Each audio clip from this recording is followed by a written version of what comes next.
So hello everyone and welcome back. ठीक है, तो लास्ट के वीडियो में जैसा कि हमने कहा था कि हमें देखना है कि हमने अभी तक जितनी भी वीडियोस देखी है उसमें क्या डिस्कस किया है, यानी कि मैट्रिक्स की जो हमने इतनी सारी वीडियोस बनाई हैं, इतनी सारी वीडियोस देखी है, पढ़ी है, उन सब का एक समरी।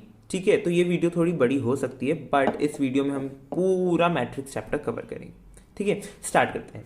सबसे पहले हमने देखा कि मैट्रिक्स की डेफिनेशन क्या है। मैट्रिक्स की डेफिनेशन क्या है कि कोई भी रेक्टेंगुलर रिप्रेजेंटेशन जिसमें रोज और कॉलम्स होती है उन्हें मैट्रिक्स बोलते हैं। ठीक है, तो ये तो हो गई मैट्रिक्स की डेफिनेशन। अब उसके बाद बारी आती है मैट्रिक्स का ऑर्डर क्या होता है। मैट्रिक्स का ऑर्डर होता है कि किसी भी मैट्रिक्स में कितने नंबर ऑफ रोज हैं और कितने नंबर ऑफ कॉलम्स हैं, उन्हें जब हम number of rose cross number of columns के फॉर्म में लिखते हैं, यानी m क्रॉस n के फॉर्म में लिखते हैं, तो उसे बोलते हैं ऑर्डर। उसके बाद हमने देखा types of matrix. Types of matrix में सबसे पहला हमने देखा रो मैट्रिक्स जिसमें सिर्फ वन सिंगल रो होती है, कॉलम मैट्रिक्स जिसमें सिर्फ वन सिंगल कॉलम होता है, स्क्वायर मैट्रिक्स जिसमें number of rows equal to number of columns होता है, डायगोनल मैट्रिक्स जिसमें एलिमेंट्स जो हैं वो सिर्फ और सिर्फ स्क्वायर मैट्रिक्स के डायगोनल पर होते हैं। उसके बाद हमने देखा स्केलार मैट्रिक्स। स्केलार मैट्रिक्स यानी वो मैट्रिक्स जिसमें एलिमेंट्स सिर्फ डायगोनल पर होते हैं, बाकी एलिमेंट जीरो होते हैं और डायगोनल पर जो एलिमेंट्स होते हैं वो सेम होते हैं, वो इक्वल होते हैं। उसके बाद हमने देखा आइडेंटिटी मैट्रिक्स। आइडेंटिटी मैट्रिक्स यानी वो मैट्रिक्स जिसमें एलिमेंट्स सिर्फ डायगोनल पर होते हैं और डायगोनल पर भी क्या होता है, सिर्फ यूनिट होता है, यानी वन। ओके, बाकी सारे एलिमेंट जीरो होते हैं। उसके बाद नल मैट्रिक्स, जिस मैट्रिक्स के सारे एलिमेंट जीरो हो जाते हैं। अपर ट्राइंगुलर यानी ऐसा मैट्रिक्स जिसमें डायगोनल और अपर ट्राइंगल कंसिडर हो रहा है, वहां पर एलिमेंट्स होते हैं, बाकी लोअर ट्राइंगल जीरो होता है। लोअर ट्राइंगुलर जैसे अपर ट्राइंगुलर वैसे ही लोअर ट्राइंगुलर। उसके बाद हमने क्या देखा, algebra of matrix. Algebra of matrix में सबसे पहले हमने देखा कि मैट्रिक्स की इक्वालिटी क्या होती है। सो इक्वालिटी ऑफ मैट्रिक्स में हमने देखा कि दो मैट्रिक्स कब इक्वल होते हैं, जब उनके कॉरस्पॉन्डिंग एलिमेंट्स इक्वल होते हैं। दोनों मैट्रिक्स का first element, second element, third element, ऐसे सब जब इक्वल होते हैं और उसमें number of rose number of columns equal होती है तो वो इक्वल होते हैं। उसके बाद हमने देखा एडिशन ऑफ मैट्रिक्स। तो एडिशन ऑफ मैट्रिक्स, दो मैट्रिक्स का एडिशन करते हैं तो कैसे करते हैं, दोनों सेम एलिमेंट्स को ऐड करते हैं, यानी फर्स्ट रो का फर्स्ट कॉलम का एलिमेंट तो सेकेंड मैट्रिक्स में भी फर्स्ट रो और फर्स्ट कॉलम का एलिमेंट। फिर उसके बाद हमने क्या देखा, सब्ट्रैक्शन कैसे करते हैं। सब्ट्रैक्शन में भी यही, फर्स्ट एलिमेंट तो इधर भी फर्स्ट एलिमेंट, सेकंड एलिमेंट तो सेकंड एलिमेंट। ठीक है, और इन सब में इंपॉर्टेंट चीज क्या है कि दोनों मैट्रिक्स का ऑर्डर सेम होता है। तो उसके बाद हमने देखा मल्टीप्लिकेशन। मल्टीप्लिकेशन की प्रॉपर्टी या फिर बोल सकते हैं मल्टीप्लिकेशन तब एप्लीकेबल होता है जब number of columns of first matrix is equal to number of rows of second matrix. ठीक है, जब ये कंडीशन सेटिस्फाई होती है तभी हम दो मैट्रिक्स का मल्टीप्लिकेशन कर सकते हैं। उसके बाद हमने देखा डिटर्मिनेंट। डिटर्मिनेंट यानी जो आपके पास मैट्रिक्स गिवन है उसकी न्यूमेरिकल वैल्यू क्या आ रही है। ठीक है, इस डिटर्मिनेंट को ही हमने आगे बहुत यूज करा है, इनवर्स में, एडजॉइंट में, माइनर्स में, कोफैक्टर्स में, हर जगह। ठीक है, फिर डिटर्मिनेंट के बाद आता है, डिटर्मिनेंट के बाद है हमारे पास कि मैट्रिक्स जो डिटर्मिनेंट है उसकी कुछ प्रॉपर्टीज, जैसे कि हमने देखा डिटर्मिनेंट जो है वो सिर्फ स्क्वायर मैट्रिक्स पे अप्लाई होता है। ठीक है, उसके बाद हमने देखा, क्या देखा उसके बाद हमने देखी प्रॉपर्टीज ऑफ मैट्रिक्स मल्टीप्लिकेशन। तो मैट्रिक्स मल्टीप्लिकेशन की प्रॉपर्टीज क्या थी, जैसे कि मल्टीप्लिकेशन कम्यूटेटिव नहीं होता, मैट्रिक्स मल्टीप्लिकेशन एसोसिएटिव होता है। मैट्रिक्स की आइडेंटिटी क्या होती है, आइडेंटिटी मैट्रिक्स ही मैट्रिक्स मल्टीप्लिकेशन की आइडेंटिटी होती है। फिर एडिशन के केस में आइडेंटिटी क्या होती है, एडिशन के केस में नल मैट्रिक्स आइडेंटिटी होती है। उसके बाद हमने देखा कि दो मैट्रिक्स हैं तो वो अगर किसी मैट्रिक्स का आइडेंटिटी में मल्टीप्लाई किया जाए, यानी आइडेंटिटी मैट्रिक्स में मल्टीप्लाई किया जाए तो हमें क्या मिलता है, वही मैट्रिक्स वापस मिलता है। उसके बाद हमने क्या देखा, उसके बाद हमने देखा positive integral powers of matrix, यानी कि अगर किसी मैट्रिक्स पे स्क्वायर, क्यूब ऐसा अगर कुछ लगा दिया जाए तो उसे कैसे सॉल्व करते हैं। उसके बाद हमने देखा मैट्रिक्स पॉलिनोमियल और उसके question, one of the most important topics. Okay, so matrix polynomial और उसके क्वेश्चन में हमने देखा कि पॉलिनोमियल को कैसे सॉल्व करते हैं, उसमें हम इंटीग्रल पावर्स का यूज करते हैं और पॉलिनोमियल की हेल्प से हमने देखा कि इनवर्स कैसे फाइंड किया जाता है। ठीक है, उसके बाद हमने क्या करा, उसके बाद हमने देखा है, उसके बाद हमने एडिशन की प्रॉपर्टीज देखी है, कम्यूटेटिविटी, एसोसिएटिविटी, आइडेंटिटी, इनवर्स, वैसे ही सब्ट्रैक्शन की भी देखी है। उसके बाद हमने देखा स्केलार मल्टीप्लिकेशन। स्केलार मल्टीप्लिकेशन यानी किसी मैट्रिक्स में किसी रियल नंबर को हम बोलते हैं स्केलर, मैट्रिक्स की लैंग्वेज में हम बोलते हैं स्केलर, उसका मल्टीप्लाई करने पर क्या इफेक्ट आता है या फिर मल्टीप्लाई कैसे करते हैं। ठीक है, अगर कोई मैट्रिक्स है ए, उसमें कोई स्केलर के का मल्टीप्लाई करना है तो के टाइम्स ए करने के लिए हमें क्या करना पड़ेगा, ए के हर एलिमेंट को के से मल्टीप्लाई करना पड़ेगा, तो हमारे पास जो नया मैट्रिक्स आएगा वो स्केलर मैट्रिक्स होगा। ठीक है, उसके बाद हमने देखी स्केलर मल्टीप्लिकेशन की कुछ प्रॉपर्टीज कि अगर दो मैट्रिक्स एडिशन में है और उसमें स्केलर का मल्टीप्लाई करना है एडिशन में, तो दोनों में अलग अलग करके भी हम स्केलर मल्टीप्लिकेशन करके ऐड कर सकते हैं। ठीक है, ऐसे हमने अलग अलग उसकी प्रॉपर्टीज देखी। उसके बाद हमने देखा very important transpose of A matrix.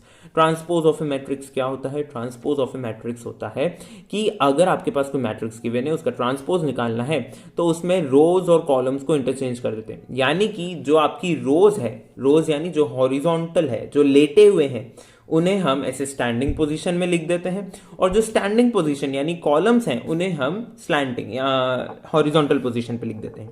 ठीक है, तो नंबर ऑफ रोज और नंबर ऑफ कॉलम्स क्या हो जाते हैं, इंटरचेंज हो जाते हैं, और रोज जो आपको ऐसे दिखता है ट्रांसपोज में वो ऐसे दिखता है।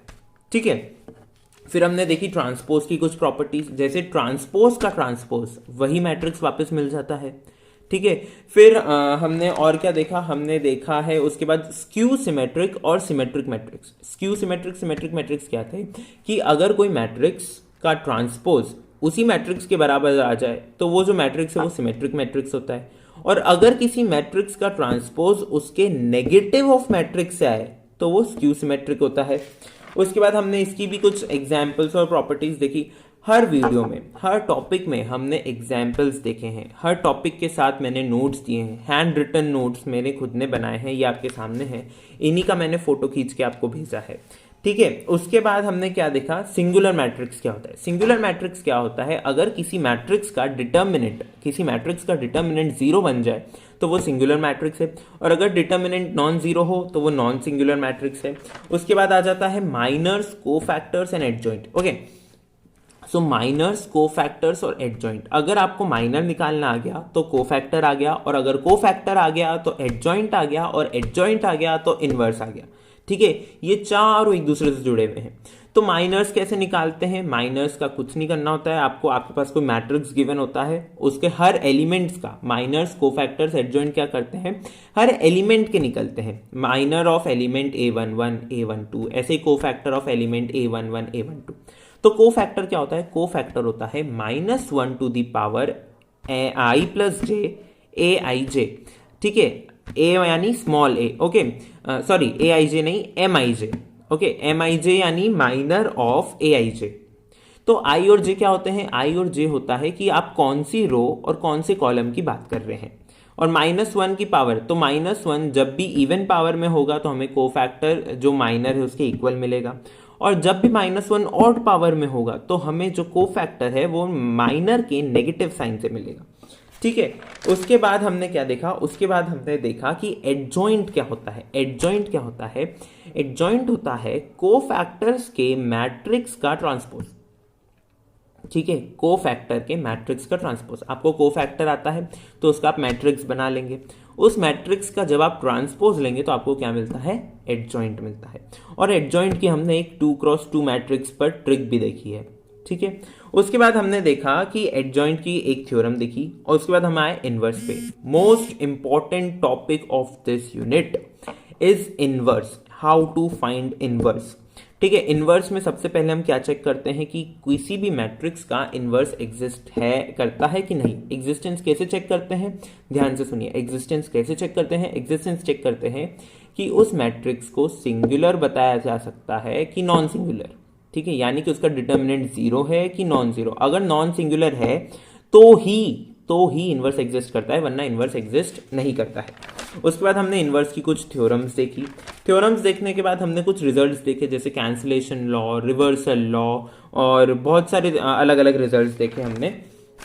उसके बाद हमने देखा एप्लीकेशंस ऑफ डिटर्मिनेंट। तो एप्लीकेशंस ऑफ डिटर्मिनेंट में हमने दो देखा, एरिया ऑफ ट्राइंगल और कोलिनियरिटी ऑफ पॉइंट्स। ठीक है, area of triangle, collinearity of points, इनका डायरेक्ट फॉर्मूला है 1/2 determinant of x1 x2 x3 y1 y2 y3 1 1 1। ठीक है, इतना बोलते ही आपको क्लिक हो जाना चाहिए कि मैं क्या बोलना चाह रहा हूँ, मैं कैसे रिप्रेजेंट कर रहा हूँ उसको। अगर आपने वीडियो देखा है, आपको समझ में आया है, आपने अच्छे से समझा है, तो जितना मैंने बोला है वो देखते ही आपका पूरा मैट्रिक्स का रिवीजन हो जाएगा। ठीक है, उसके बाद कोलिनियरिटी प्रूव करने के लिए हमने एरिया ट्राइंगल 0 रख दिया। उसके बाद हमने देखा एलिमेंट्री ट्रांसफॉर्मेशन। एलिमेंट्री ट्रांसफॉर्मेशन यानी किसी भी रो को रो से इंटरचेंज करना, रो में ऐड करना, रो में सब्ट्रैक्ट करना, किसी स्केलर का मल्टीप्लाई करके ऐड करना। ठीक है, ये सब किसी स्केलर का डिवाइड करना, किसी स्केलर का मल्टीप्लाई करना, ये सब हमने काइम में देखा एलिमेंट्री ट्रांसफॉर्मेशन। एलिमेंट्री ट्रांसफॉर्मेशन जो हमने रो पे देखा वही कॉलम पर भी अप्लाई होते हैं, सेम टू सेम है, कोई चेंज नहीं है। बस याद रहे जब एग्जाम में बोला जाए कि एलिमेंट्री रो ट्रांसफॉर्मेशन लिखना है तो सिर्फ रो पर ऑपरेशन अप्लाई करने हैं, और जब कॉलम बोला जाए तो सिर्फ कॉलम ऑपरेशन ही अप्लाई होंगे। ठीक है, उसके बाद हमने देखा कि एलिमेंट्री ट्रांसफॉर्मेशन से इन्वर्स कैसे फाइंड करते हैं। कैसे फाइंड करते हैं, हम लेते हैं एक मैट्रिक्स ए, उसका हम लिखते हैं A इज इक्वल टू आई ए। ठीक है, और इसको हम तब तक एलिमेंट्री ट्रांसफॉर्मेशन करके सॉल्व करते जाते हैं जब तक हमारे पास एक इक्वेशन क्या नहीं आ जाए, I is equal to B into A, यानी जो LHS में A था उसकी जगह I मिल जाए, और जो RHS में I था उसकी जगह कोई मैट्रिक्स B मिल जाए। जो RHS में A था वो तो एज इट इज है, जो RHS में I था उसकी जगह कोई मैट्रिक्स B मिल जाता है। तो जब वो मैट्रिक्स B हमें मिल जाता है तब वो जो B है वो होता है हमारा A का इनवर्स। ठीक है, उसके बाद हमने देखा solutions of linear equation. Solution of linear equation, तो लीनियर इक्वेशन दो तरह की होती है, होमोजीनियस और नॉन होमोजीनियस। ठीक है, इसको हम रिप्रेजेंट कैसे करते हैं, a into X is equal to B, जहां पर x होते हैं वेरिएबल्स, x होता है वेरिएबल्स का कॉलम मैट्रिक्स, और a होता है वेरिएबल्स के कोएफिशिएंट का मैट्रिक्स, और b होता है अपने आप में एक कॉलम मैट्रिक्स। और किसका कॉलम मैट्रिक्स, रियल नंबर्स का कॉलम मैट्रिक्स जो उस इक्वेशन में गिवन हो। ठीक है, तो इसमें हमने क्या देखा, हमने देखा होमोजीनियस सॉल्यूशन कैसे, होमोजीनियस सिस्टम का सॉल्यूशन कैसे निकालते हैं, और हमने देखा कि नॉन होमोजीनियस का सॉल्यूशन कैसे निकालते हैं। ठीक है, उसके बाद हमने क्या देखा, उसके बाद हमने इससे पहले हमने देखा कि कंसिस्टेंसी क्राइटेरिया क्या है। ठीक है, कंसिस्टेंसी क्राइटेरिया क्या है कि अगर डिटर्मिनेंट ऑफ गिवन मैट्रिक्स जो आपके पास बन रहा है मैट्रिक्स A, उसका डिटर्मिनेंट नॉन जीरो आ जाए तो सिस्टम कंसिस्टेंट है। डिटर्मिनेंट नॉन जीरो आए तो सिस्टम कंसिस्टेंट है, और उसका यूनिक सॉल्यूशन होता है। उस सॉल्यूशन को कैसे देते हैं, x is equal to A inverse into B.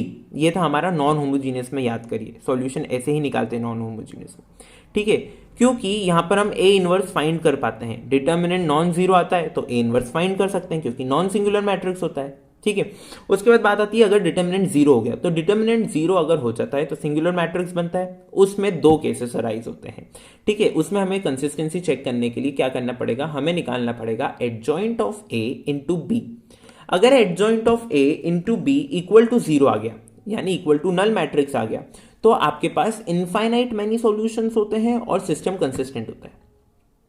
ठीक है, और अगर आपके पास adjoint of A into B non zero आया तो सिस्टम इनकंसिस्टेंट है, उसका सॉल्यूशन एग्जिस्ट नहीं करता। ठीक है, तीनों कंडीशन ध्यान से सुन लीजिए। अगर डिटर्मिनेंट नॉन जीरो आ गया तो सिस्टम कंसिस्टेंट है और उसका यूनिक सॉल्यूशन है। अगर डिटर्मिनेंट नॉन जीरो आ गया तो दो केसेस अराइज होते हैं, अगर डिटर्मिनेंट जीरो आ गया तो नॉन जीरो, तो दो केसेस अराइज होते हैं, determinant zero and adjoint of A into B is equal to zero. ठीक है, दोनों जीरो हो रहे हैं तो सिस्टम के इनफाइनाइट मैनी सॉल्यूशन है और सिस्टम कंसिस्टेंट है। अगर adjoint of A into B non zero है और डिटर्मिनेंट जीरो है तो सिस्टम इनकंसिस्टेंट है और उसका सॉल्यूशन एग्जिस्ट नहीं करता। ठीक है, और लास्ट हमने वही नॉन होमोजीनियस और होमोजीनियस को कैसे सॉल्व करते हैं, उनके सॉल्यूशन कैसे निकालते हैं, यही देखा है। तो ये तो थे हमारा मैट्रिक्स का पूरा चैप्टर। ठीक है, मैट्रिक्स में एक टॉपिक और है जो शायद NCERT में गिवन है और RD शर्मा में भी है। एक टॉपिक मैंने छोड़ा है जो है मैट्रिक्स का इंडक्शन की हेल्प से सॉल्यूशन, मैथमेटिकल इंडक्शन की हेल्प से सॉल्यूशन। तो इसे भी हम कवर करेंगे जब हम मैथमेटिकल इंडक्शन टॉपिक पढ़ेंगे। ठीक है, तो जब हम मैथमेटिकल इंडक्शन पढ़ेंगे तब मैं ये भी बता दूंगा कि मैट्रिक्स का मैथमेटिकल इंडक्शन कैसे करते हैं। अगर आपको वो आ गया तो मैट्रिक्स भी वैसे ही सिमिलर है, कोई चेंज नहीं है। बस मैट्रिक्स में क्या होता है कि हमें हर जगह मैट्रिक्स के ब्रैकेट और वो लगाने पड़ते हैं। ठीक है, तो मिलते हैं अगले वीडियो में एक नए टॉपिक के साथ। तब तक के लिए thank you for watching and keep supporting.